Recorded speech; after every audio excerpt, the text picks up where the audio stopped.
2026년 여름 서울 어느 카페. 소개팅을 나온 두 사람이 자리에 앉습니다. 주문을 마치고 음료가 나옵니다. 그리고 정적이 흐릅니다. 남자가 먼저 말합니다. 날씨 좋죠? 여자가 답합니다. 네, 좋네요. 다시 침묵. 5초, 10초, 20초. 남자가 다시 시도합니다. 밥은 드셨어요?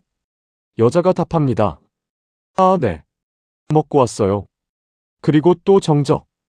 두 사람은 각자 커피를 홀짝이며 속으로 같은 생각을 합니다. 내가 뭘 잘못했지? 그날 이후 두 사람은 두 번 다시 연락하지 않았습니다. 이 장면 낯설지 않으신가요? 사실 이 소개팅이 실패한 이유는 외모도 성격도 타이밍도 아닙니다. 문제는 단 하나였습니다. 대화의 방식. 오늘 영상에서는 처음 만난 사람 사이에 어색함이 생기는 심리학적 이유, 대화를 막히게 만드는 질문과 대화를 살리는 질문의 결정적 차이, 그리고 첫 만남을 두 번째 만남으로 이어지게 만드는 마음가짐, 이 세 가지를 차례로 살펴보겠습니다. 사람을 처음 만났을 때 어색함을 느끼는 건 성격이 내성적이거나 말주변이 없어서가 아닙니다. 이건 인간의 뇌가 수만 년에 걸쳐 설계된 방식 때문입니다. 우리 뇌는 낯선 것을 자동으로 위협으로 분류합니다. 오랜 진화의 시간 동안 낯선 존재는 위험일 가능성이 높았거든요. 그래서 처음 보는 사람 앞에서 몸이 긴장하고 말문이 막히고 자꾸 상대의 표정을 살피게 되는 건 본능적인 반응입니다. 의지의 문제가 아니에요. 그렇다면 우리 뇌가 이 사람은 안전하다고 판단하는 기준은 무엇일까요? 심리학에서는 이걸 라포라는 개념으로 설명합니다. 라포는 프랑스어로 다리를 놓다에서 온 말입니다. 두 사람 사이에 공감대라는 다리가 놓이면 뇌는 비로소 긴장 경보를 해제합니다. 그런데 여기서 핵심이 있습니다. 라포는 시간이 오래 쌓여야만 생기는 게 아닙니다. 처음 만남에서도 단 몇 분 안에 만들어질 수 있어요. 그 열쇠가 바로 어떤 질문을 하느냐입니다. 다시 처음 소개팅 장면으로 돌아가 봅시다. 날씨 좋죠? 밥은 드셨어요? 이 두 질문의 공통점이 보이시나요? 상대방이 할 수 있는 대답이 딱 두 가지입니다. 네 아니면 아니요. 심리학에서는 이걸 폐쇄형 질문이라고 부릅니다. 이름 그대로 대화의 문을 닫아버리는 질문이에요. 폐쇄형 질문이 대화를 죽이는 이유는 두 가지입니다. 첫째, 상대방에게 선택지를 주지 않습니다. 짧게 답하고 나면 다음 말을 이어갈 의무도 이유도 없어요. 대화가 그 자리에서 멈춥니다. 둘째, 상대방의 내면을 들여다볼 창이 열리지 않습니다. 밥 드셨어요? 네, 네라고 답했다고 해서 그 사람이 무슨 음식을 좋아하는지, 어떤 식사 문화를 가졌는지는 전혀 알 수 없죠. 이 상태가 계속되면 어떤 일이 벌어질까요? 두 사람은 서로에 대해 아무것도 모른 채 그냥 어색했던 사람으로 기억에 남습니다. 실제로 많은 분이 첫 만남이 끝나고 나서 왜 저는 항상 대화가 안 풀릴까요? 라고 물으시는데 대부분은 말솜씨 문제가 아닙니다.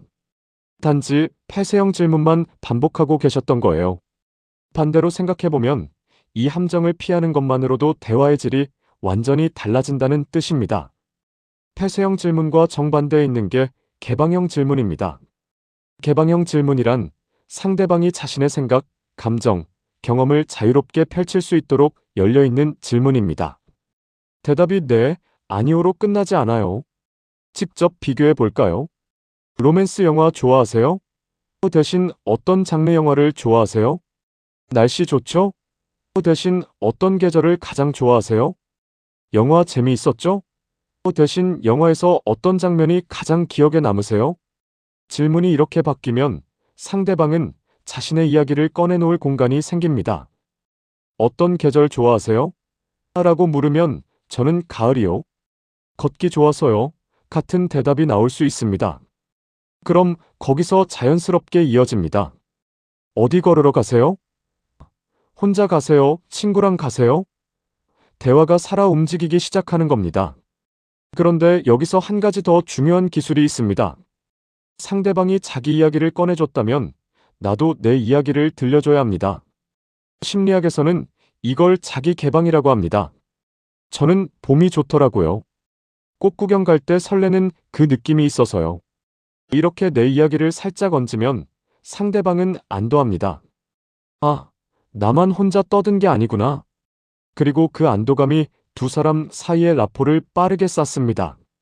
개방형 질문과 자기 개방. 이 두 가지를 반복하면 처음 만나는 어떤 자리에서도 대화는 끊기지 않습니다. 개방형 질문을 알았다고 해서 대화가 바로 술술 풀리는 건 아닙니다. 실제 대화 상황에서는 또 다른 장벽이 하나 더 있거든요. 내가 먼저 말 걸었는데 상대가 짧게 대답하면 어떡하지? 혹시 내가 별로인 건 아닐까? 내가 이상한 말한 건 아닐까? 이런 생각들이 머릿속을 채우는 순간 질문하는 타이밍을 놓칩니다. 그리고 다시 정적이 흐르죠. 이 불안의 정체를 한번 들여다봅시다. 처음 만난 자리에서 말을 아끼는 사람은 나를 싫어하거나 무시해서가 아닌 경우가 훨씬 많습니다. 그 사람도 나와 똑같이 낯섦과 씨름하고 있는 거예요. 뇌과학적으로 보면 낯선 사람 앞에서 뇌의 위협감지 시스템이 작동하면 자기 노출을 본능적으로 줄이게 됩니다. 입이 닫히는 거예요. 이게 상대방에게도 똑같이 일어나고 있습니다. 즉, 상대방이 말이 없는 건 신호가 없는 게 아닙니다. 오히려 나와 마찬가지로 먼저 말을 걸어줬으면 하고 기다리는 신호일 수 있습니다.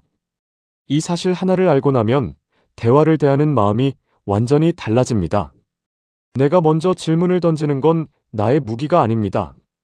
우리 둘 다를 위한 선물입니다. 상대방이 대답이 짧아도 괜찮습니다. 다음 개방형 질문 하나를 더 던지면 됩니다. 그게 세 번쯤 이어지면 대부분의 경우 상대방도 말문이 열리기 시작합니다. 처음으로 돌아가 봅시다. 날씨 좋죠? 대신 어떤 계절 가장 좋아하세요? 라고 물었다면 그날 소개팅은 어떻게 됐을까요? 밥은 드셨어요? 대신 이 근처에 자주 오세요? 혹시 좋아하는 카페 있으세요? 라고 물었다면 대화는 살아있었을 겁니다. 서로의 이야기가 조금씩 쌓였을 거고 그 자리를 떠날 때 다음에 또 보고 싶다는 감정이 남았을지도 모릅니다. 라포는 특별한 사람만 만들 수 있는 마법이 아닙니다. 단 하나의 질문을 바꾸는 것으로 시작됩니다. 기억하세요. 개방형 질문으로 공간을 열고 자기 개방으로 다리를 놓고 상대방도 나와 같은 마음이다라는 믿음으로 먼저 한 발을 내딛는 것. 그것이 어색함을 연결로 바꾸는 전부입니다. 오늘 알려드린 내용, 가장 가까운 첫 만남에서 딱 한 번만 써보세요. 결과가 달라질 겁니다. 여러분은 개방형 질문을 써봤을 때 어떤 경험을 하셨나요? 혹은 어떤 자리에서 써보고 싶으신가요? 댓글로 이야기해주세요. 영상이 도움이 되셨다면 구독과 좋아요, 알림 설정 부탁드립니다. 다음에도 우리가 몰랐던 대화의 심리학으로 찾아오겠습니다.